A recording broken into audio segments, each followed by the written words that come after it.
नमस्कार विद्यार्थियों, एक बार फिर से आप सब लोगों का स्वागत है पार्थवी क्लासेस पर। मैं हूं राकेश कुमार और यहाँ पर जैसा कि आपने देखा पिछले वीडियो में हम संधि की बातचीत कर रहे थे हिंदी विषय को लेकर। ठीक है, तो आज मैं फिर से आप सब लोगों के सामने उपस्थित हो गया हूं और आज वाली क्लास से हम शुरू कर रहे हैं व्यंजन संधि को। यानी यहाँ पर मैं आपको आज जो बताने वाला हूँ, आज वाली क्लास में हम जिसका डिस्कशन यहाँ पर करने वाले हैं वो अपना रहेगा बिंदु व्यंजन संधि।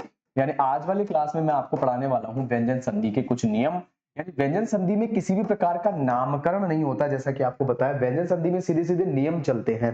हम यहाँ पर हिंदी की बात कर रहे हैं इसलिए केवल नियमों की ही यहाँ पर बात की जाती है। संस्कृत में वैसे व्यंजन संधि के भी अलग अलग अपने नाम होते हैं, लेकिन यहाँ विशेष रूप से हिंदी की बात करें तो नियम चलते हैं व्यंजन संधि के केवल, और उसको लेकर मैं आपके सामने यहाँ पर आज उपस्थित हो गया हूँ। तो व्यंजन संधि में पहली बात तो ये कि देखिए इसमें एक तरफ स्वर और दूसरी तरफ व्यंजन हो सकता है। एक स्थिति तो ये होती है जैसा कि मैंने आपको बताया, या फिर स्थिति ये हो सकती है कि एक तरफ व्यंजन हो और दूसरी तरफ भी आपको क्या दिखाई पड़े, व्यंजन ही दिखाई पड़े। ठीक है, या फिर स्थिति कुछ यूं हो सकती है कि एक तरफ जहां शब्द है उसका अंतिम जो वर्ण है वो व्यंजन हो सकता है और उसके परे दूसरी ओर आपको क्या दिखाई पड़े, स्वर दिखाई पड़े वही बंधुओं। ठीक है ना, ये स्थिति भी आपकी हो सकती है। ठीक है ना, तो यहां पर अब हम बात करें यदि, तो यहां पर नियम नंबर 1 की यहां पर हम चर्चा शुरू करते हैं। यानी व्यंजन संधि का नियम नंबर 1 क्या होता है और किस तरह के उदाहरण वहां पर हम प्रयोग करते हैं। ठीक है, तो नियम नंबर 1 की अगर मैं बात करूं तो नियम नंबर 1 होता क्या है पहले तो ये समझते हैं।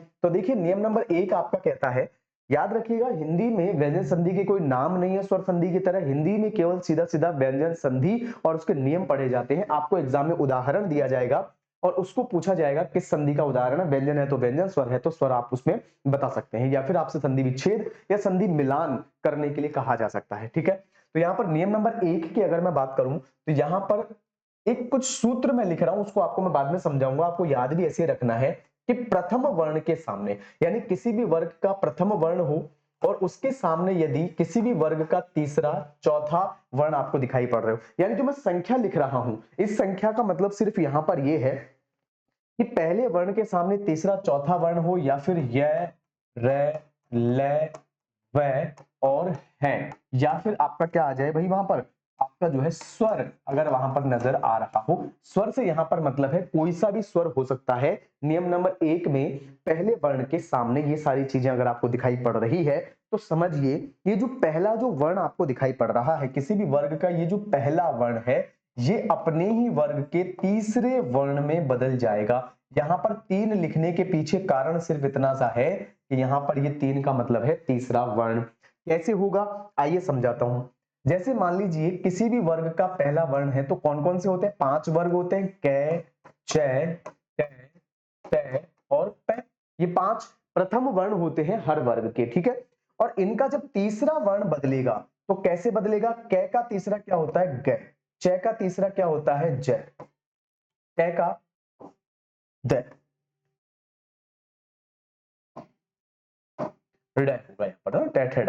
तै थे और द आ गए, पै फै और ब आ गए, ग ज ड द ब।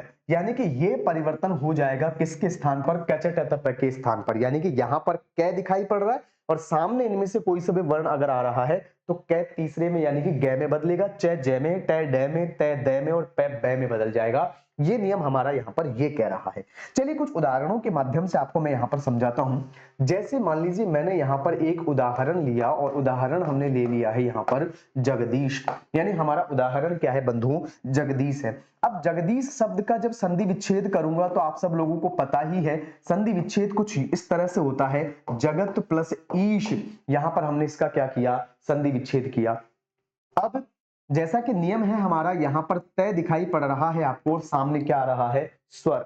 प्रथम वर्ण के सामने कोई सा भी क्या आ जाए, स्वर आ जाए, तब भी जो प्रथम वर्ण होगा वो किस में बदलेगा, अपने तीसरे में। कौन सा प्रथम वर्ण है, तय, तो तय के स्थान पर क्या होता है, द हो जाता है। तो यहां पर मैंने क्या किया, द किया, और हमारा जो नया शब्द निकल कर आया वो क्या बन गया, जगदीश बन गया। इसका मतलब है जगत प्लस ईश को मिलाने से जगदीश शब्द आपका यहां पर बनेगा। ठीक है, इसी तरह के और उदाहरणों की अगर मैं बात करूं तो जैसे मैंने लिखा मैंने यहां पर लिखा वाग देवी। मैंने क्या लिखा भाई, वाग देवी मैंने मान लीजिए यहां पर लिखा। अब वाग्देवी का संधि विच्छेद क्या होगा, वाक कै हलंत है और सामने मैं क्या लिख रहा हूं, देवी, वाक प्लस देवी। तो यहां पर कै प्रथम वर्ण है, सामने तीसरा वर्ण आ गया वर्ग का, तीसरा वर्ण आने पर भी जो है ये किस में बदलेगा, अपने तीसरे में, कै किस में बदलेगा, गै में। यहां पर गै बना, आधा क्यों बना, क्योंकि कै भी आधा था तो यहां पर भी गै आधा बनेगा। अगर ऊपर आप देखेंगे तो दै पूरा इसलिए हो गया क्योंकि सामने स्वर था और स्वर ने व्यंजन को क्या कर दिया, पूरा कर दिया, अन्यथा यहां पर जो है इस तरह से अधूरा ही वर्ण आपको देखने को मिलेगा मेरे साथियों, ठीक है। नव वर्ष है तो सबसे पहले आप सब लोगों को बहुत बहुत शुभकामनाएं। नया साल आपके जीवन में उन्नति, खुशहाली और बहुत सारा प्रेम और बहुत सारी सफलता लेकर आए, आप सब लोगों को बहुत शुभकामनाएं। तो यहां पर इस तरह के उदाहरण हो गए। आइए कुछ और उदाहरणों के माध्यम से आगे चलते हैं। नेक्स्ट स्लाइड पर हम और उदाहरण भी इसके लिखते हैं। जैसे मान लीजिए मैंने यहां पर लिखा दिग्दर्शन, मैंने यहां पर क्या लिखा, दिग्दर्शन लिखा। अब दिग्दर्शन शब्द का संधि विच्छेद अगर हम करेंगे तो क्या होगा बंधुओं, दिग्दर्शन का होगा दिक प्लस दर्शन, यहां पर हम लोग इसका संधि विच्छेद करेंगे। क्योंकि पहले मैं आपको बता चुका हूं कै जो है वो अपने तीसरे में बदलेगा गै में, क्यों, क्योंकि सामने कोई तीसरा वर्ण आ रहा है। देखिए यहां पर गै वर्ण बन गया और हमारा नियम नंबर 1 यहां पर लागू हो रहा है। जैसे इसी प्रकार का और उदाहरण मैं आपको बताऊं, जैसे मैंने लिखा यहां पर वागदान, मैंने क्या लिखा, वागदान। वागदान का संधि विच्छेद भी क्या होगा, वाक प्लस क्या होगा बंधुओं, दान। वाक प्लस दान से क्या बना, वागदान बना। यहां पर तीसरा वर्ण है किसी वर्ग का और यहां प्रथम वर्ण है। इस नियम के आधार पर हमने क्या किया, गै वर्ण यहां पर बना दिया। क्यों, क्योंकि कै का तीसरा वर्ण क्या होता है, गै होता है। ये बहुत अच्छे से आपको समझ में आ रहा होगा, ठीक है। इसी तरह के उदाहरण आपको एग्जाम में दिए जाएंगे और पूछा जाएगा कि यहाँ पर जो है कौन सा नियम लगा है, या फिर नियम तो वो आपसे पूछेगा नहीं, जहां तक है वो आपसे पूछेगा कि भाई संधि कौन सी हुई है, व्यंजन संधि है। क्यों है, क्योंकि व्यंजन संधि का नियम इसमें लग रहा है, जैसा कि आपको इसमें दिखाई भी पड़ रहा है मेरे साथियों। इसी प्रकार जैसे मान लीजिए मैं आपके लिए और उदाहरण लिखूं, मैंने यहां पर लिखा ऋग्वेद। हमने उदाहरण क्या लिखा, ऋग्वेद। अब ऋग्वेद का जब मैं संधि विच्छेद करूंगा तो यहां पर संधि विच्छेद कुछ इस तरह से होगा हमारा, ऋक प्लस वेद, ऋक प्लस वेद, यहां पर हमारा क्या हो जाएगा, संधि विच्छेद हो जाएगा। ऋक में कै क्या है, हलंत अवस्था में है और कै इधर आकर क्या बन गया है हमारा, गै बन गया है। ऋक प्लस वेद से शब्द क्या बना हमारा, ऋग्वेद शब्द बन गया है। इसी तरह से मैंने जैसे बनाया सदुपदेश, ये शब्द शुद्धि में बहुत बार पूछा जाता है। सदुपदेश ऐसा शब्द है जो शब्द शुद्धि में बहुत बार आपसे पूछा जाएगा। मैं यहां पर लिख रहा हूं सत प्लस उपदेश। सत प्लस क्या बनाया हमने, उपदेश बनाया। ये जो तय आप देख रहे हैं वो इधर आकर क्या बन गया, दय बन गया है। सत प्लस उपदेश यानी कि सदुपदेश। सदुपदेश आपका शब्द यहां पर सार्थक हो गया है और यही शुद्ध भी है। क्यों है, क्योंकि सत प्लस उपदेश मिलाएंगे तो ये उ यहां पर मात्रा का काम करेगा और तय प्रथम वर्ण इधर आकर तीसरे में बदल जाएगा। तो ये इस प्रकार से जो है हमारा पहला नियम था। इसी प्रकार मैं आपको व्यंजन संधि के दूसरे नियम पर ले चलता हूं मेरे साथियों, और यहां पर हम लिखते हैं नियम नंबर 2। ठीक है भाई, अब हम क्या पढ़ रहे हैं, नियम नंबर 2 को पढ़ रहे हैं। नियम नंबर 2 क्या है, आइए बात करते हैं। पहले एक सूत्र बनाऊंगा और उसके बाद आपको यहां पर नियम नंबर 2 को समझाऊंगा। उसी तरह से जैसे हमने पहले देखा, यहां पर किसी भी वर्ग का प्रथम वर्ण आ जाए और उसके सामने मान लीजिए किसी भी वर्ग का कौन सा आ जाए, पंचम वर्ण। इस 5 का मतलब क्या है बंधुओं, पंचम वर्ण है भैया ना। पंचम वर्ण का मतलब क्या होता है, जो हमने प्रथम वर्ण देखे थे अभी कुछ देर पहले, उनका पांचवा जो वर्ण होता है उसी को हम क्या कहते हैं, पंचम वर्ण कहते हैं। ठीक है, पंचम वर्ण का मतलब ये हो गया। अब जब ऐसी स्थिति बनेगी, यानी कि प्रथम वर्ण के सामने पांचवा वर्ण जब आएगा, तो ये जो प्रथम वर्ण है ये भी क्या करेगा, स्वयं को पंचम वर्ण में बदल लेगा। क्या करेगा साथियों, पंचम वर्ण में बदल लेगा, यानी कि पांचवें वर्ण में बदल जाएगा। पांचवें वर्ण कौन कौन से होते हैं, देखिए कै वाली जो पंक्ति होती है उसमें ञ, जिसे ङ भी बोला जाता है, वो होगा। उसके बाद में य उच्चारण वाला होगा, है ना। ठीक है, च वाली लाइन में कै च, और फिर आता है टे, तो टे की लाइन में क्या आता है, पंचम वर्ण है। ठीक है, उसके बाद में कै च टे तय, तय में क्या आ जाता है हमारा न, और फिर क्या आ जाता है हमारा मैं। ये पंचम वर्ण परिवर्तित होते हैं। परिवर्तित कैसे होते हैं, आइए उदाहरणों के माध्यम से समझते हैं कि कैसे उदाहरण इसमें प्रयुक्त होते हैं भाई। ठीक है, जैसे मैंने यहां पर लिखा,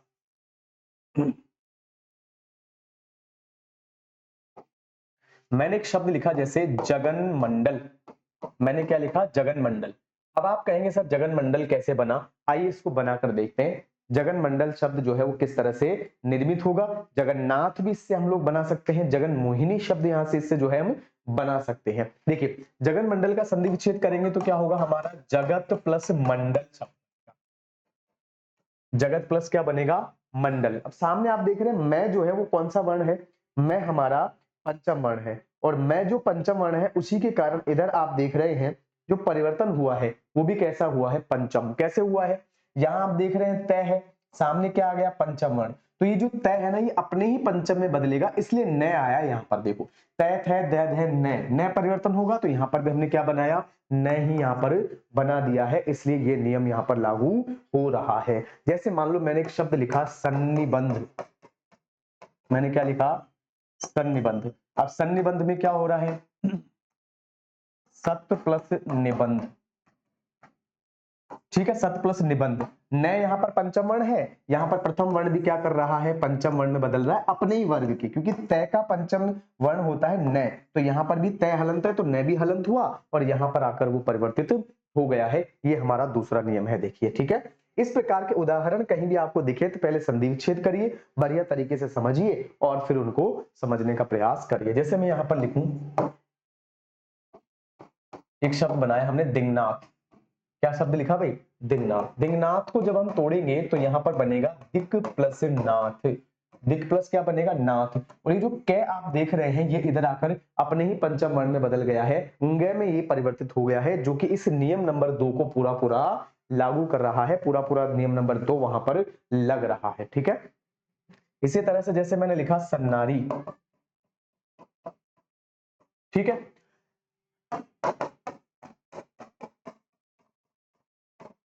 सत प्लस नारी। तो तय जो है ये प्रथम वर्ण है और इधर आकर ये किसमें बदल गया है, अपने ही वर्ग के पंचम में बदल गया है, और इस नियम को पूरा कर रहा है, नियम नंबर 2 को। ठीक है बंधुओं, बहुत ही बढ़िया तरीके से एक एक चीज को समझाते हुए मैं यहाँ पर एक्सप्लेन कर रहा हूँ आपके लिए। मुझे उम्मीद है आपको सारी चीजें समझ में भी आ रही होगी। आइए बात करते हैं हम नियम नंबर 3 की। देखो जिस तरह से नियम नंबर 2 को समझा, वैसे उदाहरणों के माध्यम से यहाँ पर मैं आपको नियम नंबर 3 को भी समझाने वाला हूं। क्या है नियम नंबर 3, कि प्रथम जो शब्द होता है उसका अंतिम वर्ण क्या होना चाहिए, मैं, और उसके सामने कैसे लेकर भय तक, क्योंकि मैं तो आएगा नहीं, क्योंकि मैं आएगा तो फिर वो दूसरे नियम में चला जाएगा। अगर कोई भी वर्ण आपको दिखाई पड़ेंगे तो ये जो मैं वर्ण आप देख रहे हैं, देखो यहां सीधा सीधा मैं वर्ण दिया गया है, जो मैं वर्ण आपको दिखाई पड़ रहा है ये या तो पंचम वर्ण में बदलेगा या फिर अनुस्वार में। यहां पर ऑप्शन है, या तो आप इसे किस में बदल सकते हैं, पंचम वर्ण में,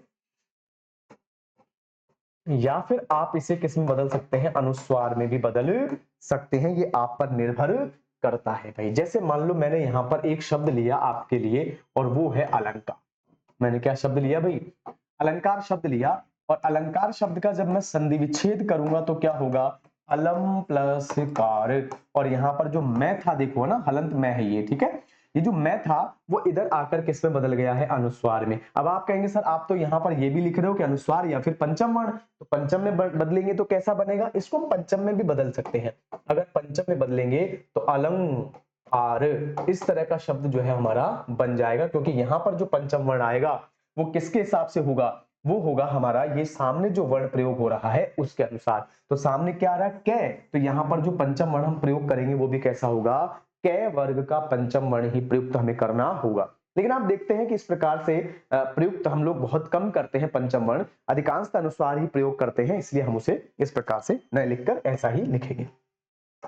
जैसे यहां पर मैंने आपके लिए लिखा, मान लीजिए मैं एक शब्द लिखता हूं पंचम, मैंने क्या लिखा, पंचम। अब पंचम जो शब्द है वो कुछ इस तरह से होता है, पम प्लस चम, इस तरह से इसका संधि विच्छेद होता है, मैं दिखाई पड़ रहा है नियम के हिसाब से, सामने कैसे भय तक कुछ भी आए तो चय आ गया हमारा। तो ये जो मैं है ये इधर आकर देखो किस में बदल गया है, हमारा अनुस्वार में बदल गया है। ये है नियम नंबर 3। नियम नंबर 3 के हिसाब से ये हो रहा है। जैसे मान लो मैं यहां पर आपके लिए और एक उदाहरण लिखूं, मैंने यहां पर लिखा संजीवनी। संजीवनी, संजीवनी का संधि विच्छेद क्या होगा, यहां पर संजीवनी का संधि विच्छेद है सम प्लस जीवनी, सम प्लस क्या हो गया, जीवनी। और यहां पर जो ये मैं था वो इधर आकर क्या हो गया, देखो अनुस्वार में परिवर्तित हो गया, और इस प्रकार से नियम नंबर 3 भी हमारा पूरा होता है। आगे बढ़े और अब बात करें हम नियम नंबर 4 के बारे में। देखिए नियम नंबर 4 किस तरह से काम करता है, या नियम नंबर 4 आखिरकार है क्या, जिसको हम यहां पर पढ़ेंगे। देखो मैं जैसे हमने पिछले नियम में देखा था, वैसे ही यहां पर भी क्या है, मैं आ जाए, सामने क्या आ जाए, य, रे, ले, व और है। इस प्रकार से अगर स्थिति आपको दिखाई पड़ रही है, वहां पर तो क्या था, मैं के बाद में जो हमने नियम नंबर 3 पढ़ा, उसमें तो मैं के बाद में हम कैसे भय तक कोई भी वर्ण ले रहे थे, लेकिन यहां पर है य, रे, ल, व है और से, श है। अगर ऐसी स्थिति बनती है इसके साथ श, से अगर आ रहा है, तो ये जो मैं आप देख रहे हैं मेरे भाइयों, ये अनुस्वार में बदल जाएगा। ये किस में बदलेगा, अनुस्वार में बदल जाएगा, अनिवार्य रूप से अनुस्वार बनेगा। इसका सेंस ये है कि वहां पर तो देखो, पीछे ले चलता हूं थोड़ा सा आपको मैं ना, यहां पर तो ये था कि पंचम वर्ण भी हो सकता है, अनुस्वार भी हो सकता है, आपके पास विकल्प था। लेकिन ये वाला जो नियम आप देख रहे हैं, इसमें यहां पर कोई भी विकल्प आपके पास नहीं है, सीधा सीधा आप अनिवार्य रूप से अनुस्वार ही करेंगे। कहीं कोई सोचने की आपको आवश्यकता नहीं है, आपको अनुस्वार ही करना है। वहां पर क्या क्या शब्द हो सकते हैं, जैसे उदाहरण के रूप में, जैसे मैंने यहां पर उदाहरण के रूप में लिया संयम, मैंने उदाहरण के रूप में क्या लिया, संयम। अब संयम शब्द में क्या हो रहा है, सम प्लस यम, हमने इस तरह से संधि विच्छेद किया भाइयों। क्या किया, मैं दिख रहा है, सामने क्या आना चाहिए, यह, देखो यहां पर यह आ गया, मैं क्या बनेगा, अनुस्वार। यहां पर हमने क्या किया, अनुस्वार का रूप प्रयोग कर दिया है और हमारा नियम यहां पर लागू हो गया है। इसी तरह से मैं उदाहरण लिखूं संयाव, संधि विच्छेद होगा सम प्लस याव, और यहां पर यह आने के कारण यहां भी देखिए क्या बन गया, हमारा अनुस्वार बन गया है। जैसे हम लिखते हैं संरक्षक, मैंने क्या लिखा, संरक्षक। संरक्षक में क्या लिखूंगा, सम प्लस रक्षक। जैसे मैंने लिखा संलग्न, मैंने क्या लिखा, संलग्न। यहां पर क्या लिखेंगे, सम प्लस लग्न लिखेंगे, और लय आने के कारण यहां पर अनुस्वार, रे आने के कारण यहां पर अनुस्वार। इस तरह के जो है उदाहरण आपको इसमें देखने को मिलेंगे भाई, ठीक है। जैसे संसार, सॉरी, संसार, संसार में क्या करेंगे हम, वही सम प्लस क्या करेंगे बंधुओं, सार, और सम प्लस सार में से आने के कारण देखो यहां पर क्या बना, अनुस्वार बन गया। वैसे मैंने यहां पर जैसे संलग्न लिखा था, वैसे संवहन एक शब्द होता है संवहन में क्या करेंगे, वही यहां पर सम आ गया और प्लस यहां क्या आ गया, वहन, संवहन हो गया, ठीक है ना।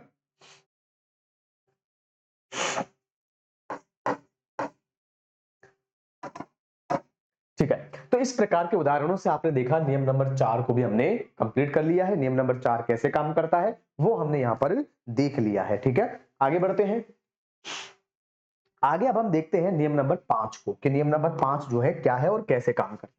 व्यंजन संधि का नियम नंबर 5, उदाहरण कम है लेकिन एक्सप्लेनेशन इतना बेटर है कि आपको आनंद आ जाएगा, ये मेरी गारंटी है।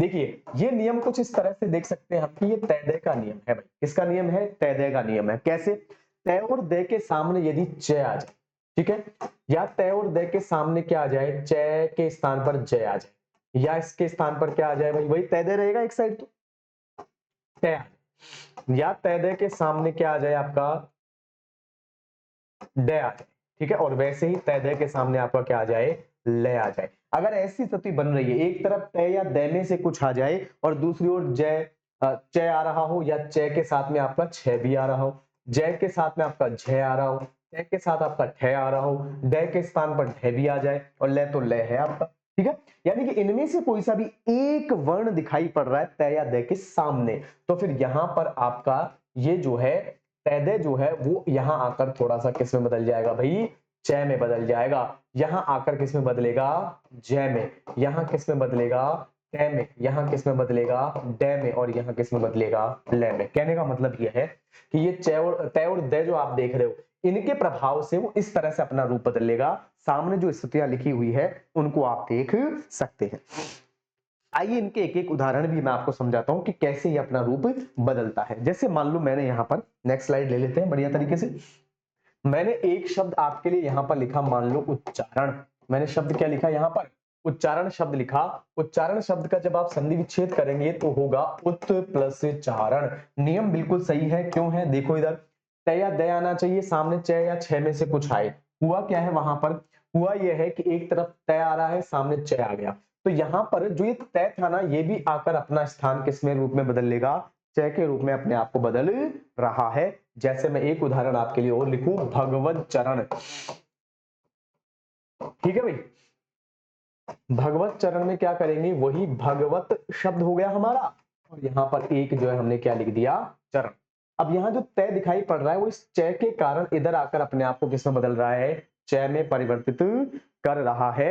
यानी इससे पता चलता है कि यहां पर भगवत चरण में भगवत प्लस चरण जो है वो हमारा क्यों बना, नियम हमारा यहां पर सटीक है। अगर हम जय की बात करें, जैसे मान लो मैंने एक शब्द लिया यहां पर उज्जवल, एक पद दो काज होंगे, उज्जवल क्यों शुद्ध है इस रूप में, वो भी समझ लेंगे साथ साथ, और ये भी देख लेंगे कि यहां पर नियम कैसे काम कर रहा है।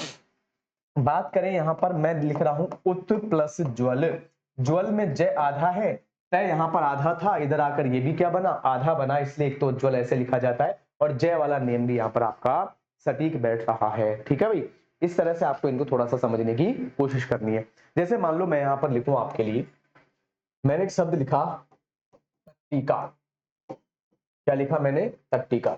यहां पर इसका संधि विच्छेद होगा तत् प्लस टीका, संधि विच्छेद क्या हुआ, तत् प्लस टीका, संधि विच्छेद हो गया। अब यहां पर तय जो दिख रहा है वो इधर आकर तय बना, क्योंकि सामने क्या नजर आ रहा था, तय ही नजर आ रहा था, और तय नजर आने के कारण ही हमने क्या किया, उसको इस तरह से अलग रूप में बना लिया। ठीक है ना, चलिए इसका आगे देखते हैं। देखिए इसी तरह के और उदाहरण देखिए, जैसे मैंने यहां पर लिखा भवट डमरू,